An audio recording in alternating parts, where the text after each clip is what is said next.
Hi, campers. We finally get to start the tale of Despereaux. I absolutely love this story. I hope that you will too. As you know, it's written by one of our favorite authors, Kate DiCamillo. And here is the cover, The Tale of Despereaux. It's a wonderful story about a little mouse who, when he was born, like right from the minute he was born, he was just very different from his family. Very different from every mouse, actually. He was born with great big ears, and he was born, and when he was supposed to be sleeping, his eyes were always wide open, and he was tiny. So everybody was looking at him like, what a peculiar mouse. Well, let's see what happens.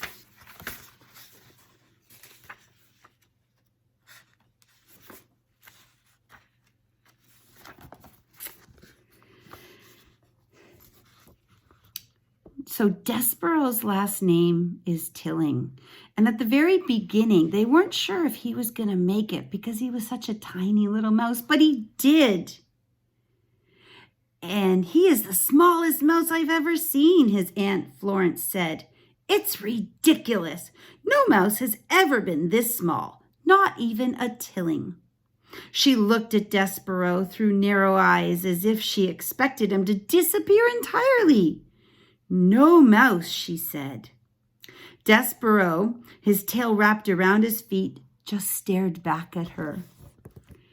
Those are some big ears he's got, too, observed his Uncle Alfred.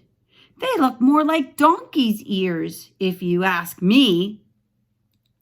They are obscenely large ears, said Aunt Florence. Despereaux wiggled his ears. His Aunt Florence gasped. They say he was born with his eyes open, said Uncle Alfred. Despereaux stared hard at his uncle. Impossible, said Aunt Florence. No mouse, no matter how small or obscenely large-eared, is ever born with his eyes open. It simply isn't done. His pa, Lester, says he's not well, said Uncle Alfred.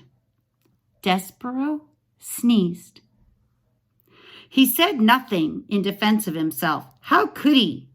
Everything his aunt and uncle said he believed to be true. He was ridiculously small, and his ears were obscenely large. He had been born with his eyes open, and he was kind of sick. He coughed and he sneezed so often that he carried a handkerchief. That's like a tissue, but it's made out of material so you can wash it. He carried a handkerchief in his paw at all times, and he had temperatures. He fainted at loud noises. Most alarming of all, he showed no interest in the things that mice love to do. Nope, he found what most mice do quite boring. He did not think of food constantly, which mice do, and he was not intent on tracking down every crumb. While his larger, older siblings ate, Despereaux stood with his head to one side, holding it very still.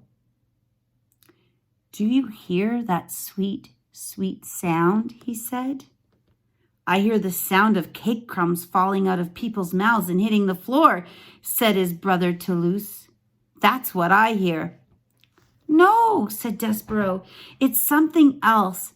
It sounds like, honey. You might have big ears, said Toulouse, but they're not attached to your brain. You don't hear honey, you smell honey. When there's honey to smell, which there isn't. Son, barked Despereaux's father, snap to it. Get your head out of the clouds and hunt for crumbs. Please, said his mother, look for crumbs. Eat them to make your mama happy. You are such a skinny mouse. You are a disappointment to your mama. Sorry, said Despereaux. He lowered his head and smelled the castle floor. So there's a hint. But, reader, He was not smelling. He was listening with his big ears to the sweet sound that no other mouse seemed to hear. This chapter is called Once Upon a Time. Despereaux's siblings tried to educate him in the ways of being a mouse. His brother Furlough took him on a tour of the castle to demonstrate the art of scurrying. That's when they try to get away really fast away from the humans and other people who think that they're food. Move side to side, instructed Furlough, scrambling across the waxed castle floor. Look over your shoulder all the time, first to the right, then to the left. Don't stop for anything. But Despereaux wasn't listening to Furlough. He was staring at the light pouring in through the stained glass window of the castle. He stood on his hind legs and held his handkerchief over his heart and stared up into the brilliant light. Furlough, he said, what is this thing? What are all these colors? Are we in heaven? Oh my goodness, shouted Furlough from a far corner. Don't stand there in the middle of the floor talking about heaven. Move! You're a mouse, not a man. You gotta scurry. What? Said Despereaux, while still staring at the light. But Furlough was gone.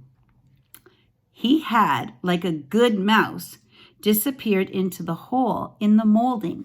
And that's what you sometimes see in books and things where there's like a mouse hole at the bottom of the wall and they run in there. Despereaux's sister, Merlot, took him into the castle library where the light came in through the tall, high windows and landed on the floor in bright yellow patches. Here, said Merlot, follow me, small brother, and I will instruct you on the fine points of how to nibble papers. Uh-oh. Merlot scurried up a chair and from there hopped onto the table, and from there was a huge open book. This way, small brother, she said as she crawled onto the pages of the book. And Despereaux followed her from the chair to the table to the page. Now then, said Merlot, this glue here is tasty, and the paper edges are crunchy and yummy. She nibbled on the edge of the page and then looked over at Despereaux. You try, she said.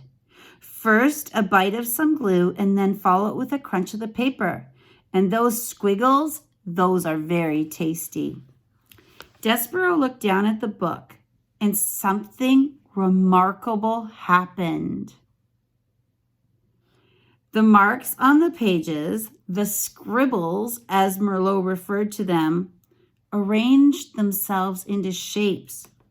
The shapes arranged themselves into words, and the words spelled out delicious and wonderful phrase. Can you imagine what it is? Once upon a time. Once upon a time, whispered Despereaux. What? Said Merlot. Nothing. Eat, said Merlot. Here's a little picture.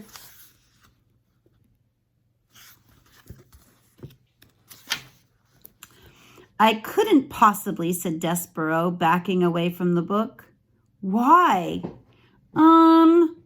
Said Despereaux. It would ruin the story? The story?